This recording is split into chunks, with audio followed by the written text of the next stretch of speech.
മൈസൂരിലെ ഒറ്റമൂലി ചികിത്സകൻ ഷാബ ഷെരീഫിനെ കൊലപ്പെടുത്തിയ കേസിൽ ശിക്ഷാവിധി ഇന്ന് മഞ്ചേരി 1-ാം അഡീഷണൽ സെഷൻസ് കോടതി ജഡ്ജി എം തുഷാറാണ് വിധി പ്രസ്താവിക്കുക. 1-ാം പ്രതി ഷൈബിൻ അഷ്റഫ്, 2-ാം പ്രതി ഷിഹാബുദ്ദീൻ, 6-ാം പ്രതി നിഷാദ് എന്നിവർ കുറ്റക്കാരാണെന്ന് കോടതി കണ്ടെത്തിയിരുന്നു. പ്രതിപട്ടികയിൽ ഉണ്ടായിരുന്ന 9 പേരെ കോടതി വെറുതെ വിട്ടിരുന്നു. CV അനുമോദ് മലപ്പുറത്ത് നിന്ന് കൂടുതൽ വിവരങ്ങളുമായി നമുക്കൊപ്പം ചേരുകയാണ്. Anumod, good morning. നമുക്കറിയാം, മൃതദേഹത്തിന്റെ ഒരു അവശിഷ്ടം പോലും ലഭിക്കാത്ത, ദൃക്സാക്ഷികളില്ലാത്ത അതിസങ്കീർണമായ ഒരു കേസായിരുന്നു അത്. അന്വേഷണ സംഘം വളരെ പാടുപെട്ടാണ് ഈ മറ്റ് ഫോറൻസിക് തെളിവുകളുടെ അടക്കം സഹായത്തോടുകൂടി ഇത് തെളിയിച്ചെടുത്തത്. എന്തായാലും 3 പ്രതികൾ കുറ്റക്കാരാണെന്ന് കഴിഞ്ഞ ദിവസം കോടതി കണ്ടെത്തിയിരുന്നു. ഇവരെ ഇന്ന് ശിക്ഷാവിധിയാണ്. നമ്മൾ എന്ത് പ്രതീക്ഷിക്കണം? Good morning Arya. 3 പ്രതികൾക്കും എതിരെ ചുമത്തിയ കുറ്റങ്ങൾ അത് തെളിയിക്കപ്പെട്ടിരിക്കുന്നു എന്നാണ് കോടതി കണ്ടെത്തിയത്. അതിൽ ഏറ്റവും പ്രധാനം 1-ാം പ്രതിയായിട്ടുള്ള ഷൈബിൻ അഷ്റഫിനെതിരെ ചുമത്തിയ മനഃപൂർവ്വമല്ലാത്ത നരഹത്യ, തട്ടിക്കൊണ്ടുപോകൽ, ഗൂഢാലോചന തുടങ്ങിയ കാര്യങ്ങളാണ്. അതുപോലെ 2-ാം പ്രതിക്കും 6-ാം പ്രതിക്കുമെതിരെ ഗൂഢാലോചനയും തെളിവ് നശിപ്പിക്കലും ഒക്കെയാണ് ചുമത്തിയിട്ടുള്ളത്. ഇതിൽ നിയമം അനുശാസിക്കുന്ന പരമാവധി ശിക്ഷ ഇവർക്ക് ലഭിക്കാൻ എല്ലാ തരത്തിലും ശ്രമം നടത്തിയെന്നാണ് പ്രോസിക്യൂഷൻ പറയുന്നത്. അതിനൊപ്പം മറ്റൊരു കാര്യം കൂടി ഇതിൽ പ്രധാനമായിട്ടുണ്ട്. ഈ ഷബാസ് ഷെരീഫിന്റെ കുടുംബത്തിന് നഷ്ടപരിഹാരം നൽകുവാൻ നടപടി വേണം, അല്ലെങ്കിൽ ഉചിതമായ വാക്ക് ഒരുപക്ഷെ അനുയോജ്യമായിരിക്കില്ല, നൽകാവുന്ന ഏറ്റവും വലിയ തുക തന്നെ ആ കുടുംബത്തിന് നൽകണം എന്ന ഒരു വാദമാണ് പ്രോസിക്യൂഷൻ കഴിഞ്ഞ ദിവസം ഈ ശിക്ഷാവാദത്തിനിടെ ഉന്നയിച്ചത്. പ്രത്യേകിച്ച് പണത്തിനു വേണ്ടിയാണ് ഈ ഒറ്റമൂലി കണ്ടെത്തി അതിൻ്റെ രഹസ്യമറിഞ്ഞ് അത് വിപണിയിൽ ഇറക്കി പണം നേടുക എന്ന ലക്ഷ്യമായിരുന്നു ഈ കൃത്യങ്ങൾക്കെല്ലാം പിന്നിൽ എന്നാണ് പ്രോസിക്യൂഷന്റെ വാദം.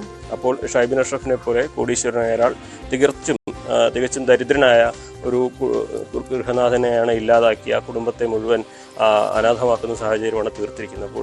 അപ്പോൾ സർക്കാർ ഈ കോടതിയിൽ നിന്നും കോടതി പ്രതികളിൽ നിന്നും ഈ കുറ്റകൃത്യത്തിന് വലിയ ഒരു സംഖ്യ തന്നെ നഷ്ടപരിഹാരമായി ഈ ഷൈബിൻ അഷ്റഫ് ഷബാസ് ഷെരീഫിൻ്റെ കുടുംബത്തിന് നൽകണമെന്നൊരു വാദവും പ്രോസിക്യൂഷൻ ഉന്നയിച്ചിട്ടുണ്ട്.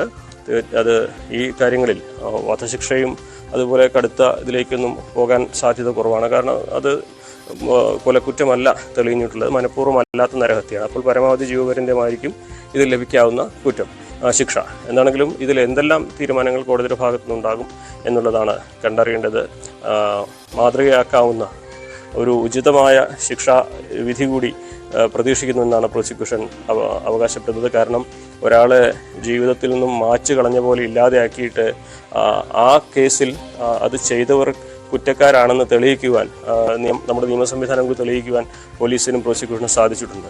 അപ്പോൾ നാളെ മറ്റ് കേസുകൾക്കെല്ലാം മാതൃകയാക്കാവുന്ന തരത്തിലുള്ള ഒരു വിധിയായിട്ട് ഇന്നത്തെ ശിക്ഷാവിധിയും ഉണ്ടാകുമെന്നൊരു പ്രതീക്ഷയാണ് അവർ പങ്കുവെക്കുന്നത്. കാരണം പല കാരണങ്ങൾ കൊണ്ടാണ് ഷബാസ് ഷെരീഫ് വധം നിർണായകമാകുന്നത് അന്വേഷണ ചരിത്രത്തിൽ തന്നെ. നേരത്തെ ആര്യ സൂചിപ്പിച്ചതുപോലെ മൃതദേഹത്തിന്റെ അവശിഷ്ടം ഒന്നും ലഭിക്കാത്ത ഒരു കേസിലാണ് മനഃപൂർവ്വമല്ലാത്ത നരഹത്യ മുഖ്യപ്രതിക്കെതിരെ ചുമത്തിയിട്ടുള്ളതും അത് തെളിയിക്കാൻ സാധിച്ചിട്ടുള്ളതും. അപ്പോൾ കുറ്റകൃത്യങ്ങൾ ചെയ്യുന്നവർക്കൊക്കെ എന്നും ആശങ്ക, നിയമ സംവിധാനങ്ങളെ പേടിക്കേണ്ട തരത്തിലുള്ള നിയമ സംവിധാനങ്ങൾ തെറ്റുകാരെ ശിക്ഷിക്കും എന്ന ഉറപ്പ് ലോകത്തിന് ബോധ്യപ്പെടുന്ന തരത്തിലുള്ള ഒരു വിധിന്യായം ഉണ്ടാകും എന്നൊരു പ്രതീക്ഷ തന്നെ പ്രോസിക്യൂഷൻ പങ്കുവയ്ക്കുന്നുണ്ട്. എന്താണെങ്കിലും 11 മണിക്കാണ് ഇന്ന് കേസ് പരിഗണിക്കുക. ആദ്യം 11 മണിക്ക് തന്നെ ഈ വിധിയും വരുമെന്ന പ്രതീക്ഷയാണ് നമുക്കുള്ളത്.